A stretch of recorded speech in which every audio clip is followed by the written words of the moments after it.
Funeral ഇന്ന് നടക്കുന്നേ ഉള്ളൂ. മലക്കപ്പാറയല്ലേ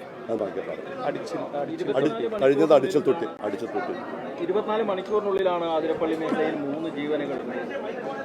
ആരുടെ അനാസ്ഥയാണിത്? അല്ല, ഇത് നിരന്തരമായി സംഭവങ്ങൾ ഉണ്ടായിക്കൊണ്ടിരിക്കുകയാണ്. ഈ വർഷം പിറന്നതിൽ പിന്നെ ഇപ്പോൾ ഏപ്രിലായാലും 18 പേരുടെ ജീവനാണ് സംസ്ഥാനത്ത് ഇങ്ങനെ നഷ്ടപ്പെടുന്നത്. ഓരോ പ്രശ്നങ്ങൾ ഉണ്ടാകുമ്പോഴും ഇതിന് ശാശ്വതമായ പരിഹാരം ഉണ്ടാവും, തീരുമാനങ്ങളുണ്ടാവും, നടപടികളുണ്ടാവും എന്ന് പറയുന്നതാണ് വനം വകുപ്പ് മന്ത്രി ചെയ്തുകൊണ്ടിരിക്കുന്നത്.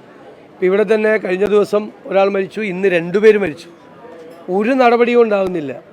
പ്രത്യേകിച്ച് ഏറ്റവും കൂടുതൽ ശല്യമുള്ള സ്ഥലങ്ങൾ, ഏറ്റവും വലിയ പ്രോൺ ഏരിയ ഇതുവരെ കൃത്യമായി ഐഡൻറ്റിഫൈ ചെയ്തിട്ട് പോലുമില്ല. ഏറ്റവും കൂടുതൽ ആനശല്യമുള്ള സ്ഥലങ്ങൾ പ്രത്യേകമായി ഐഡൻറ്റിഫൈ ചെയ്ത് അവിടെ പ്രത്യേക സ്ക്വാഡിനെ ഏർപ്പാടാക്കി ഈ വന്യമൃഗങ്ങളുടെ മൂവ്മെൻറ്റ്സ് ശ്രദ്ധിച്ച് അവിടെയുള്ള സാധാരണക്കാരെ അത് അറിയിച്ച് മുന്നറിയിപ്പ് കൊടുത്ത് ഈ ഇറങ്ങുന്ന മൃഗങ്ങളെ തിരിച്ചോടിക്കാൻ വേണ്ടിയിട്ടുള്ള സംവിധാനങ്ങൾ ചെയ്യണമെന്നാണ് ഞങ്ങൾ ആവശ്യപ്പെട്ടിരുന്നത്. അത് ചെയ്യാമെന്നാണ് നിയമസഭയ്ക്കകത്തും പുറത്തും ഞങ്ങൾക്ക് നൽകിയ ഉറപ്പ്. പക്ഷേ ഇതുവരെ ഒരു ചെറുവിരൽ പോലും അനക്കിയിട്ടില്ല.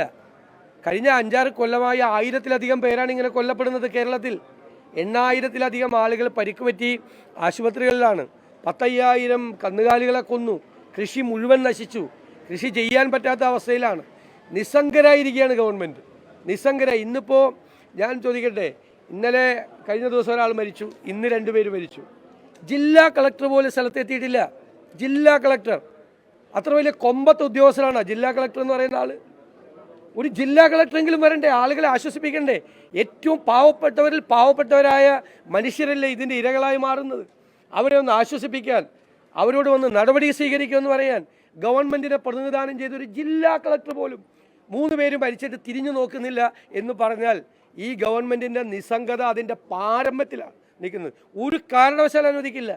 ഈ വിഷയത്തിൻ്റെ ഗൗരവമുള്ളത് കൊണ്ടാണ് ഞങ്ങൾ മലയോര സമരയാത്ര നടത്തി കേരളത്തിൻ്റെ ഫോക്കസിലേക്ക് അത് കൊണ്ടുവന്നത്. ഞങ്ങൾക്ക് ജാഥ നടത്തി മിടുക്കന്മാരാകാൻ വേണ്ടിയിട്ടല്ല. ഈ വിഷയത്തിനൊരു ശാശ്വതമായ പരിഹാരം ഉണ്ടാക്കണം. കൺവെൻഷനലായി ചെയ്യുന്ന, പരമ്പരാഗതമായി ചെയ്യുന്ന രീതികൾ വേണം. മറ്റ് സംസ്ഥാനങ്ങൾ അവലംബിക്കുന്ന ആധുനികമായ രീതികൾ എടുക്കണം. ഒന്നും കേരളത്തിലെ വനം വകുപ്പ് ചെയ്യുന്നില്ല എന്നതാണ് യാഥാർത്ഥ്യം. അത് മനസ്സിലാക്കണ്ടേ? എന്തൊരു കഷ്ടമാണിത്. ഇവരെ മുഴുവൻ വിധിക്ക് വിട്ടുകൊടുത്തിരിക്കുകയാണ്. എന്തിനാണ് ഇങ്ങനെ വനം വകുപ്പ് മന്ത്രി ആ കസേരയിൽ ചാരിയിരിക്കുന്നത്? അതിൻ്റെ മീതെ മുഖ്യമന്ത്രിയില്ലേ?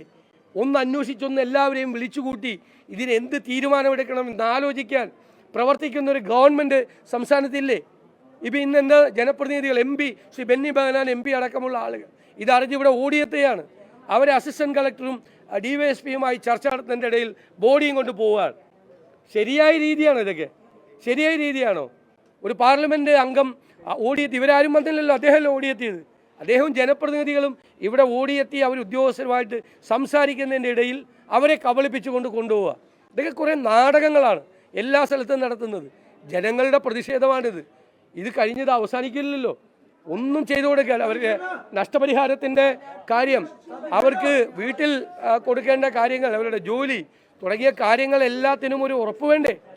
ഒന്നും ഒരു ഉറപ്പും കൊടുക്കുന്നില്ല, ഒന്നും സംസാരിക്കുകയില്ല. ഞാൻ പറയുന്നത് വലുതായിട്ട് പരിക്ക് പറ്റി കിടക്കുന്ന നിരവധി ആളുകൾക്ക് ഇപ്പോഴും നഷ്ടപരിഹാരം കൊടുക്കാനുണ്ട്. കൊടുത്തിട്ടില്ല, പല സ്ഥലത്തും പല ജില്ലകളിലും കൊടുത്തിട്ടില്ല. ഞങ്ങൾ ഈ യാത്ര നടത്തുമ്പോൾ ആന ചവിട്ടി 14 ഓപ്പറേഷൻ നടത്തിയ ആൾക്ക് പോലും ഒരു പൈസ കൊടുത്തിട്ടില്ല. പലരും ജീവശവങ്ങളായിട്ട് നിൽക്കുകയാണ് ഇപ്പോഴും. അവരെ ആരെയും സംരക്ഷിക്കുകയോ ചേർത്ത് നിർത്തുകയോ ഒന്നും ചെയ്യാത്ത ഒരു സർക്കാരാണ്. അതിശക്തമായ നിലപാടുമായിട്ട് ഞങ്ങൾക്ക് പോകേണ്ടി വരും. ഇത് ഉത്തരവാദിത്വമില്ലായ്മയാണ്, ഗവൺമെൻറ്റിൻ്റെ പൂർണ്ണമായ ഉത്തരവാദിത്വമില്ലായ്മയാണ് കാണിക്കുന്നത്. അതിനെതിരായിട്ടുള്ള സമരവുമായി മുമ്പോട്ട് പോകും. ഇതുമായി ബന്ധപ്പെട്ട് പത്രക്കുറിപ്പുണ്ട്, അതിലൊരു വേറൊരു നരേറ്റീവ് കൊടുക്കാനുള്ള ബോധപൂർവ്വ ശ്രമം വനംവകുപ്പിൻ്റെ ഭാഗത്തുണ്ടായിട്ടുണ്ട്. അത് ഞാൻ ശ്രദ്ധിച്ചത് ഇവിടെ ഇവർ തന്നെ ജനപ്രതിനിധികളായിട്ടുള്ള ആളുകൾ തന്നെ വിളിച്ചു പറഞ്ഞു. ആന ആക്രമിച്ച് കൊന്നിട്ട് ഓരോ വെർഷൻസ് കൊടുക്കുകയാണ്.